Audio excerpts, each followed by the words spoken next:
May I come in, sir? Yes, please. Good afternoon, sir. Good afternoon. Please take your seat. Thank you.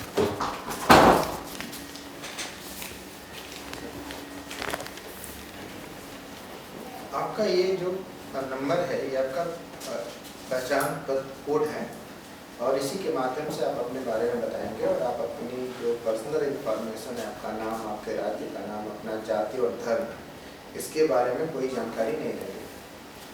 तो इस code की सहायता से आप अपना खुद को परिचय दीजिए जिसके आधार पर आपका इंटरव्यू लिया जा सके। सर, मेरा क्रमांक संख्या 1947 है, जिसके माध्यम से मैं इस नंबर पर आया हूँ।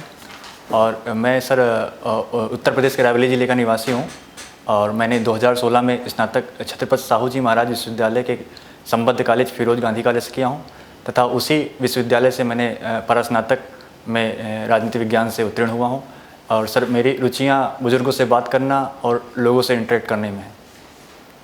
आप खुद से बात करते हैं? लोगों से सर, खुद से भी बात करता हूँ। अच्छा, चलिए बढ़िया है। एक चीज़ बताइए, आपकी पॉलिटिकल साइंस में जब आपने पीजी किया तो फिर आपने हिस्ट्री क्यों ऑप्शन चूज किया?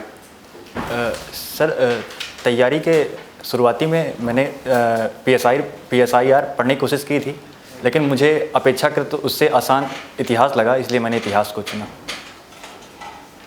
ठीक है, तो इतिहास में कौन सा कालखंड आपको अच्छा लगता है? नवपाषाण काल। नवपाषाण काल, क्यों? इसमें क्या अच्छा है, एक बात बताइए। सर, इसमें सबसे अच्छी चीज़ अन्वेषण की प्रवृत्ति बढ़ी थी। मानव एकाकीपन से बढ़कर सामुदायिक जीवन की तरफ बढ़ रहा था। आग की खोज हुई, कृषि का विकास हुआ, जिसकी वजह से एक स्थायित्व की प्राप्ति हुई और जिसकी वजह से इसे क्रांतिकाल काल भी कहा जाता है। चलिए, अच्छी बात है। तो एक चीज़ बताइए कि आपने कहा मानव शब्द का इस्तेमाल किया, तो मानव और मनुष्य में क्या अंतर है? Sir, man and human. Sorry sir. Ancient history में 16 महाजनपद हैं। जी। बता सकते हैं कौन कौन से महाजनपद हैं? सर, कुछ बता सकते हैं। हाँ, बताइए। सर, कौशल, श्रावस्ती, अंग, सर सॉरी सर, भी इतने ही याद आ रहे हैं। पॉलिटिकल साइंस में कुछ याद है आपको, कुछ पढ़ाया तो? जी सर। उद्देशिका बता सकते हैं? जी सर। उद्देशिका बताइए। सर, हम भारत के लोग भारत को एक संपूर्ण प्रभुत्व संपन्न समाजवादी पंथनिरपेक्ष लोकतंत्रात्मक गणराज्य बनाने के लिए तथा उसके समस्त नागरिकों में सामाजिक, आर्थिक, राजनीतिक, न्याय, विचार, अभिव्यक्ति, विश्वास और उपासना की स्वतंत्रता को बढ़ाने के लिए तथा राष्ट्र की एकता और अखंडता एवं बंधुता को बढ़ाने के लिए सर, अभी सही से याद नहीं। आप सिविल सेवा में क्यों आना चाहते हैं, ये जरा बताइए। सर, सिविल सेवा एक ऐसा कॉम्बिनेशन है, शायद ही किसी और सर्विस में है। सर, इसमें डायनामिकल भी है और इसमें सर जॉब सिक्योरिटी भी है और साथ एक सम्मान की प्राप्ति भी होती है और इसके साथ साथ सर फाइनेंशियल सस्टेनेबिलिटी भी है। इसलिए मुझे लगता है तो एक चीज़ बताइए, आपके पास कौन कौन सी योग्यता है जिसके आधार पर सिविल सेवा में आपका चयन किया जाना चाहिए? सर, मैं स्वयं से ईमानदार होकर चीज़ों को करने में सक्षम हूँ, साथ ही साथ तटस्थ होकर न्याय निर्णयन प्रक्रिया में स्वयं को सिद्ध करने की कोशिश करता हूँ और लोगों से इंटरेक्ट करना, जैसे मैंने आपको पहले बताया सर की रुचि है, तो वो भी एक इसका गुण है और अपने भावनात्मक तटस्थता के साथ लोगों को समझने की कोशिश पूरी करता हूँ सर। अनुच्छेद 22 क्या है भारतीय संविधान का? सर, दोष सिद्ध के समय कुछ अधिकार प्राप्त होते हैं व्यक्तियों को कि सर, इसमें जैसे एक है कि 24 घंटे के अंदर आपको एडवोकेट अधिकारी मतलब न्यायालय के सामने उपलब्ध कराना पड़ेगा। और सर, दूसरी चीज़ है कि सर डुअल नेचर, मतलब एक ही अपराध के लिए दो बार नहीं दिया जाएगा। और कुछ है? सर, अभी इतना ही याद आ रहा है। प्रिवेंटिव डिटेंशन किस में आता है? सर उपचारात्मक इसमें आता है अनुच्छेद 21 में, 22 में, 23 में, किसके अंतर्गत आता है? Sorry sir. अच्छा ये बताइए, रंपा विद्रोह जानते हैं कुछ इसके विषय में? इतिहास आपका विषय है ना? जी जी अभी ये चर्चा में रहा है। जी रंपा विद्रोह जी 1922 में अल्लूरी सीताराम राजू जी ने शुरू किया था। क्या था? अभी कौन सी मूवी आई है इस विद्रोह पर? फिल्म देखते हैं आप? सर देखते हैं लेकिन उतना नहीं देखते हैं सर, लेकिन सर इस पे मूवी बता सकते हैं सर RRR मूवी आई थी। RRR movie. अभी इस मूवी के स्क्रिप्ट राइटर को राज्यसभा का सदस्य बनाया गया, नाम पता है? Sorry sir. राष्ट्रीय ब्रॉडबैंड मिशन क्या है? सर इसके तहत ऑप्टिकल फाइबर नेटवर्क को बढ़ाने की कोशिश की गई है। लगभग सभी ग्राम पंचायत तक इसका पहुंच सुनिश्चित करने के लिए ये योजना लाई गई है। और सर भी एक अभियान बड़ा चर्चा में रहा है, मिट्टी बचाओ अभियान, जानते हैं इसके विषय में कुछ? जी मिट्टी बचाओ अभियान सर मुख्य रूप से सदगुरु जी ने शुरू किया था। सॉइल इरोजन जो बढ़ रहा है उसको रोकने के लिए सर ये शुरू किया गया। कैसा अभियान है? मतलब ये अभियान तो है मिट्टी बचाने के तो नाम से, लेकिन क्या है? मोटर वाहन चलाने वाला अभियान है, साइकिल चलाने वाला अभियान है, क्या है इस अभियान के तहत? Sorry sir. G7 की समिट हुई अभी। जी क्या रहा इसका आउटकम? क्या फैसले लिए गए G7 की समिट? सर G7 की समिट अभी जर्मनी के नेतृत्व में हुई थी।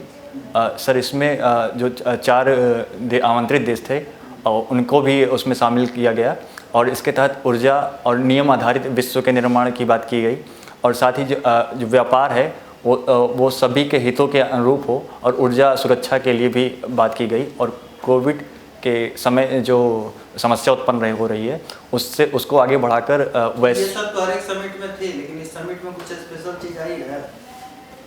ये तो नॉर्मल चीज है जो हर एक समिट में जितना हो रहा है वो रहा है। जो स्पेसिफिक इकोनॉमिक फ्रेमवर्क है ना इसमें, जानते हैं इसके? सर उस पे अध्ययन नहीं किया हूँ सर, सॉरी सर।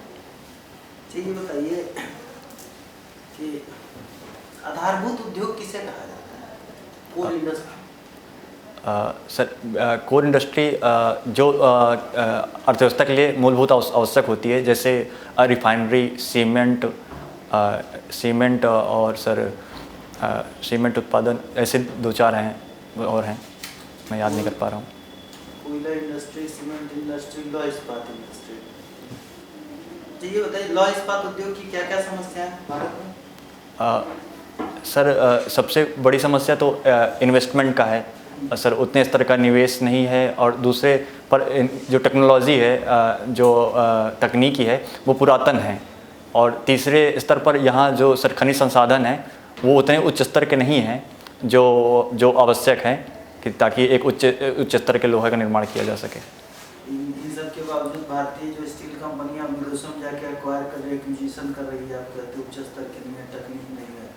आज से अगर मित्तल जाके ब्रिटेन में एक्विजिशन करते हैं, टाटा जाकर के फ्रांस में एक्विजिशन करते हैं, फिर भी आप कहते हैं कि हमारे यहाँ टेक्नोलॉजी नहीं, कैसे कर लेते हैं? तो भारतीय स्टील कंपनी ना आयरन और स्टील से रिलेटेड है। जी सर। कैसे कर रहे हैं ये लोग एक्विजिशन? सॉरी सर, इसके बारे में ज़्यादा पता नहीं। शिवम जी सर। अभी एक संस्था के बारे में बात चल रही है I2U2, कुछ बताएंगे इसका? सर इसे पश्चिमी क्वाड भी कहा जाता है। इसमें 4 देश हैं मुख्यतः, इंडिया, इजराइल और UAE और US। ये मुख्यतः सर 6 क्षेत्रों के लिए आगे आई हैं, जैसे खाद्य सुरक्षा, ऊर्जा संरक्षण और कोविड समस्या, इनसे रिलेटेड के लिए अभी आगे आई हैं। अच्छा ये बताएं, अभी राष्ट्रपति का चुनाव होने वाला है, तो राष्ट्रपति के चुनाव को प्रत्यक्ष कर दिया जाए और इसके क्या अगर नहीं तो क्या दुष्परिणाम है? सर अभी तो अप्रत्यक्ष प्रणाली है सर। प्रत्यक्ष कर दिया जाए तो सर क्योंकि प्रधानमंत्री का भी पद होता है तो उसमें थोड़ा बहुत सर समस्या उत्पन्न हो सकती है दोनों के पद को लेकर। इसीलिए जब संविधान सभा में ये बात हुई कि कौन से पद का प्रत्यक्ष रखा जाए या अप्रत्यक्ष रखा जाए, तो संविधान सभा ने सामूहिक रूप से निर्णय लिया कि राष्ट्रपति का ही अप्रत्यक्ष रखा जाए। ठीक। अच्छा, यूपी में, उत्तर प्रदेश में पर्यटन उद्योग को बढ़ावा देने के लिए आप क्या देखते हैं? कुछ सुधारात्मक कदम बताइए जिससे पर्यटन की और बेहतर पर्यटन के क्षेत्र में काम कर सके उत्तर प्रदेश। सर उत्तर प्रदेश में सर पर्यटन क्षेत्र को बढ़ावा देने के लिए सर मुख्यतः सर कनेक्टिविटी को बढ़ावा दिया जा सकता है। उसके साथ ही सर ऐड, सबसे दूसरे नंबर पे ऐड अगर अच्छे से किया जाए, जैसे इनक्रेडिबल इंडिया के स्तर पर उत्तर प्रदेश को भी बढ़ावा दिया जाए। सर तीसरी चीज़ पर है जैसे बुद्ध सर्किट और अयोध्या सर्किट जैसे हैं, इन पर अवसंरचना निर्माण के साथ कनेक्टिविटी को और बढ़ावा दिया जाए। अच्छा, ये बताओ, अभी महंगाई बहुत अधिक है, महंगाई की चिंता बहुत अधिक है, तो रुपये को हमने एक हार्ड करेंसी के तौर पे पेश करने की कोशिश की है, अभी के द्वारा की गई है। तो महंगाई के परिप्रेक्ष्य में आप क्या देखते हैं? रुपया एक इंटरनेशनल करेंसी होने जा रहा है, इसका महंगाई पे क्या असर है? सर महंगाई सर कुछ समय के लिए शुरुआती दौर में महंगाई देखी जा सकती है, लेकिन अगर लॉन्ग टर्म में देखा जाए तो ये सर फायदेमंद हो सकता है, क्योंकि सर अन्य जो विदेशी संबंध हैं उनसे द्विपक्षीय वार्ता या व्यापार के दौरान सर जैसे अभी रुपया रूबल हुआ है, तो इससे यहाँ की आपूर्ति करके जो मंदी जैसी समस्याओं का समाधान किया जा सकता है। ठीक सर। आपका हॉबी आपने लिख रखा है ओल्ड पर्सन से बात करना, आप लोग नए लोगों से बात करना। एक एडमिनिस्ट्रेटर के रूप में इसकी क्या पॉजिटिव इम्पैक्ट पड़ सकते हैं? सर सिविल सेवा में सर किसी का भी अनुभव एक सार्थक सिद्ध हो सकता है, तो उसमें है कि लोगों से इंटरेक्ट करके उनकी जो मूल समस्याएं हैं, लॉजिकल टर्म में इसे समानुभूति शब्द कहा जाता है सर, कि अपनी मनोभावनाओं को समझते हुए दूसरों की भी भावनाओं को समझना, तो ये सिविल सेवा के लिए ज़रूरी भी है, तो ये एक फ़ायदेमंद हो सकता है सर। हॉबी है आपकी, कोई अट्रैक्टिव पर्सन आ गया और बात ही करते रह गए तो ये नेगेटिव नहीं जाएगा आपके लिए? सर वो मैं अपना समय एक संतुलित अवस्था में ही करता हूँ और उतना खुद को उतना नहीं पेश करता। ओल्ड पर्सन से बात करना भी आपने लिखा, कहाँ रहते हैं आप? सर मैं गांव रायबरेली जिले का हूँ। वहीं रहते हैं? जी यस सर। से कर रहे हैं? यहाँ आया था, लेकिन समस्या की वजह कोविड आ गया तो फिर वापस चला गया था। ओल्ड एज के लिए भारत सरकार ने कुछ योजनाएं चलाई हैं, उसके बारे में बताएंगे? सर वयोवृद्ध योजना एक योजना चलाई गई है, जिसमें 60 साल के बाद जो उनको 3,000 रुपये पेंशन दिया जाएगा। सर अभी यही योजना याद है। और कोई? सर एक अधिनियम भी है, नाम सही से नहीं याद, सर उसमें जैसे माता पिता को घर से निष्कासित किया जा सकता है, तो उनके अधिकारों के लिए सर न्यायालय बीच में मतलब चीज़ें सही कर सकता है। आजकल जो ओल्ड एज होम्स हैं इनकी संख्या लगातार समाज में बढ़ रही है। भारतीय कॉन्सेप्ट नहीं था, बट वर्तमान समय में देखिए तो इनकी संख्या लगातार बढ़ रही है। क्या वजह पाते हैं? आप बात करते हैं, लोगों से मिलते होंगे। सर सबसे बड़ी समस्या इसका ये रहा है कि लोग संयुक्त परिवार से एकाकी परिवार की ओर बढ़ रहे हैं, ये एक बड़ा कारण रहा है। साथ ही साथ सर जो शिक्षा प्रणाली है सर, उसमें नैतिकता के वो गुण, वो मानदंड अब उस स्तर के नहीं हैं जो पहले संस्कार के स्तर पर परिलक्षित होते थे। और साथ ही साथ एक जनरेशन गैप भी देखा जाता है, जिसकी वजह से इनकी संख्या बढ़ती दिखाई दे रही है। शिक्षा प्रणाली पे आप सवाल खड़ा कर रहे हैं? शिक्षा प्रणाली अभी जो है वो सही है, लेकिन संस्कार के स्तर पर जो है उसमें सर क्योंकि हम पश्चिमीकरण की तरफ बढ़े हैं, तो कुछ क्षेत्रों में फ़ायदा हुआ है तो कुछ क्षेत्रों में हानि भी हुई है। अच्छा, आपकी बात करने के बाद मुझे थोड़ा डाउट हो रहा है। आप अपने बारे में कुछ 3 स्ट्रेंथ और 3 वीकनेस बताइए एज ए एडमिनिस्ट्रेटर के रूप में आपको देखिए। सर न्याय निर्णय करने में मैं शीघ्र न्याय निर्णय करने में खुद को सक्षम पाता हूँ। और सर दूसरा चीज़ है, लोगों से इंटरेक्ट करने में भी स्वयं को सकारात्मक महसूस करता हूँ। और सर तीसरी चीज़ है कि डिसीजन मेकिंग में तटस्थता के साथ और स्वयं की ईमानदारी के साथ स्वयं को पेश करता हूँ। इसके कोई उदाहरण बता सकते हैं व्यक्तिगत लाइफ में जो आपने फील किया हो, न्याय निर्णय लेना या डिसीजन मेकिंग में? कभी आपने व्यक्तिगत तौर पे पाया कि हाँ मैं यहाँ सक्षम हूँ निर्णय लेने? जी, व्यक्तिगत स्तर पर देखा जाए तो घर में कई बार ऐसी समस्याएं हैं, क्योंकि संयुक्त परिवार है हमारा, तो कई बार घर में टूटन की भी समस्या रही।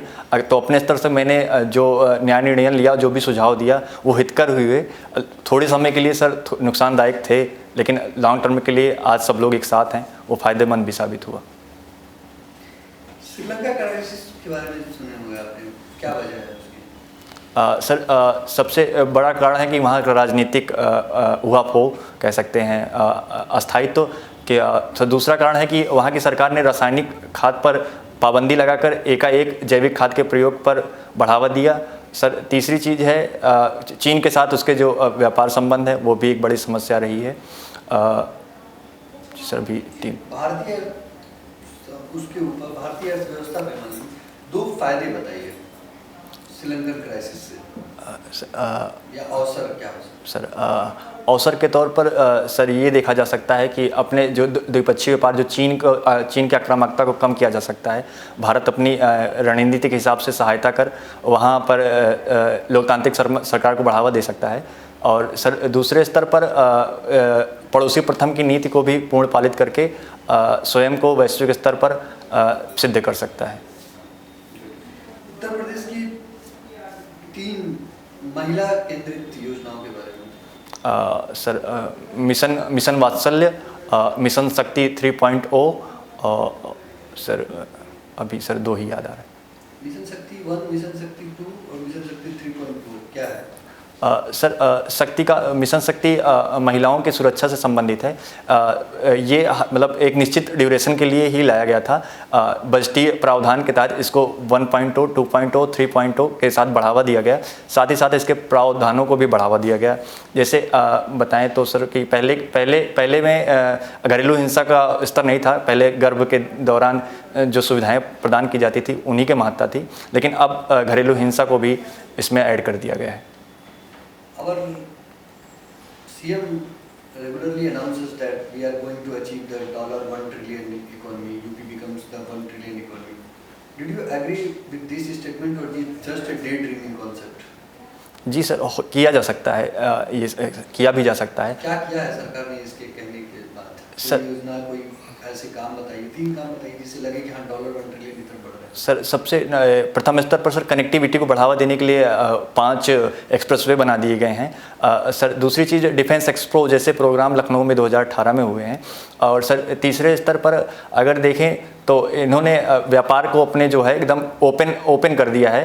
उतनी ज़्यादा रिजिडिटी नहीं रह गई है। उन्होंने 5 साल का समय लिया है, इनके सारे के रिजल्ट 5 साल में आएंगे? सर अभी जो सरकार है उस हिसाब से तो चीज़ें सही दिखाई दे रही हैं। यूपी का जीडीपी ग्रोथ रेट कितना था? सॉरी सर, $1 ट्रिलियन 5 साल में होने के लिए कितना होना चाहिए? कुछ एक्सपेक्टेड रिपोर्ट आई हुई है, आप उस पर देखा है? सर गेस कर सकता हूँ सर 9 से 12% के आसपास। 31% का रिपोर्ट था। Sorry sir. Okay, thank you. Last question from the board. Mughal साम्राज्य की 5 ताकतवर महिलाओं का नाम बताइए।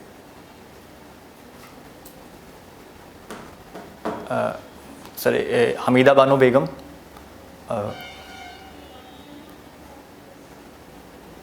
सॉरी सर अभी एक ही याद आ रहा है। ठीक है, thank you. Okay, thank you sir.